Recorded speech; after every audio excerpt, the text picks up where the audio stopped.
তোমাদেরকেও আমি সতর্ক করছি। এই ভিডিওটা করার একটাই কারণ, তোমাদের প্রত্যেকটা বাড়িতে বাচ্চা আছে, তাদেরকে এই বিস্কুট, ক্রিম জাতীয় বিস্কুট যেমন বাউলিও আছে, উনি বলে দিলেন বিস্কুটের ক্রিম মানে যেই জিনিসগুলো মানে ক্রিম জাতীয় আছে অনেকদিন ধরে স্টোরেজ করা থাকে, তো সেই কারণে হচ্ছে এরকম প্রবলেম হয় বাচ্চাদের। তো এগুলো খাওয়ানো ভালো না। জয় তো শুনেই বললো কি এগুলো একদমই খাওয়ানো যাবে না, তোমরা এই বিস্কুটটাকে অ্যাভয়েড করো। আমরা স্বাভাবিকভাবে ভেবে থাকি বিস্কুট খেলে পেটটা ভরা থাকবে, কোথাও গেলে আমরা তো এটাই ভাবি না।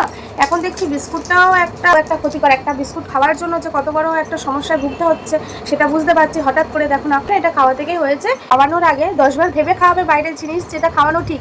আমরা সামান্য বিস্কুট, জল বিস্কুট খেলাম খিদের সময় হয়ে গেল, কিন্তু এখন দেখছি সেটাও খাওয়া একটা ভয়ের বিষয়।